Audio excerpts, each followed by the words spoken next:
All right, let's get right into it. We're going to tackle a problem every angler faces. You head to your favorite Crucian carp spot in the autumn and nothing. It's like the fish have just vanished. Well, if you're wondering where they've all gone, stick around. We are going to break down exactly what's happening and how you can start landing those beautiful fish again. You know the feeling, right? One week, you're catching fish left and right, and the next, it's dead quiet. You're just sitting there, staring at a motionless float, thinking, did I forget how to fish? But listen, I promise it's not you. It's the season. The entire rulebook has just been rewritten. So the secret to cracking the autumn code is all about understanding that the Crucian carp's entire world has been turned upside down. Where they live, what they eat, when they're active, it's all different now. To catch them, we've got to get inside their heads and completely change our game plan. Okay, so here's the bottom line. The carp haven't disappeared. Nope. They've just moved house for the winter and they're on a brand new diet. Their whole system is slowing down, so they're all about conserving energy and finding fatty, protein-packed meals to get them through the cold. And that right there, that's our single most important clue. And this chart just lays it all out perfectly. Think about it. Everything that works for you in the summer, casting into the shallow reeds with a bit of corn, is now the exact opposite of what you need to be doing. We have to fish deeper, use meatier baits, pick our time of day carefully, and seriously refine our tackle. So we know why things have changed. Now let's talk about when to even bother going out.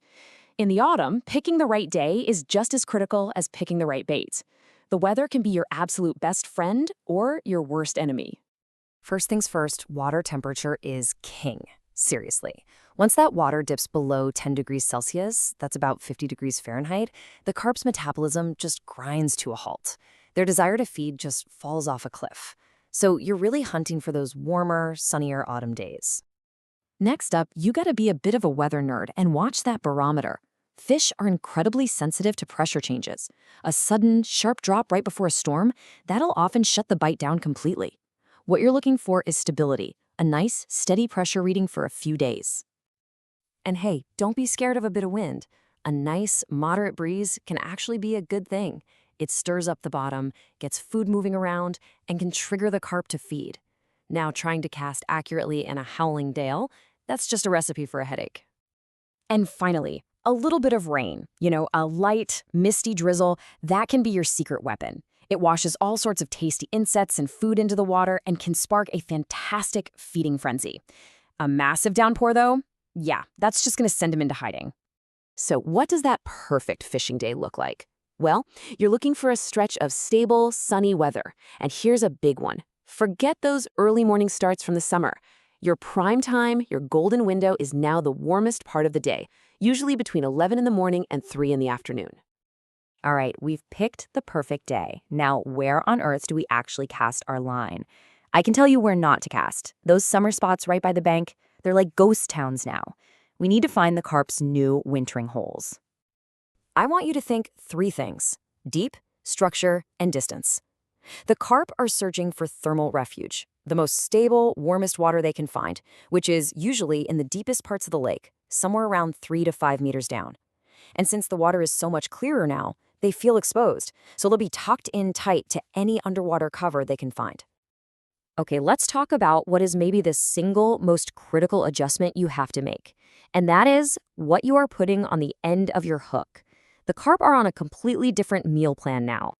They are in full-on survival mode, trying to pack on as much weight as possible before winter really sets in. So, it is time to say goodbye to the sweet corn, put the bread away, forget the dough balls. The autumn menu is all about high-energy, high-protein, animal-based bait. Now, this chart is great, but pay close attention to the pro tips. Yeah, the humble rainworm is number 1. It's natural and it wiggles around nicely in cold water. But look at number 3, that sandwich technique, putting a maggot and a bloodworm on the same hook. That can be an absolute game changer on a really tough day. And speaking of food, you've got to rethink your ground bait too. For autumn, the rule is simple: less is more. Remember, their metabolism is slow. You just want to send out an invitation, create a little scent trail to draw them in.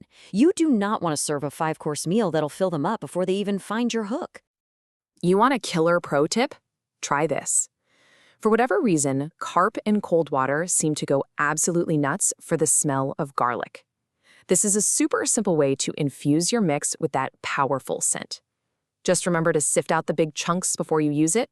You want the smell, not the salad. So you've got the right spot, you've got the perfect bait. The final piece of this puzzle is your gear. Making a few small tweaks towards finesse can be the difference between feeling nothing and putting a fish in the net. Just think about the conditions. The water's as clear as glass, and the fish are sluggish and super cautious.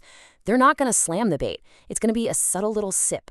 Heavy, thick line and big clunky hooks are just going to scream trap. Finesse is the name of the game. And listen to what this angler wrote on a fishing forum. He hit the nail on the head. Since the fish are so far from the bank, you need a rig that can get out there. That's why a lot of smart anglers are ditching their float rods and switching to a bottom rig with a feeder, sometimes called a donka, which is designed to cast a country mile. Now look at that number, 0.12 millimeters. That is incredibly thin. It's almost like a strand of human hair. And in that crystal clear autumn water, anything thicker is just going to stand out like a sore thumb. This is absolutely crucial for fooling those sharp-eyed carp. So here's your final checklist. You want a long casting feeder rig, that ultra-thin line we just talked about, and some small, super sharp hooks. The whole motto for your autumn tackle box is simple. The smaller and lighter you can get away with, the better. So let's wrap it all up. Your entire summer fishing strategy has been completely turned on its head. You're now fishing in the middle of the day, not at dawn.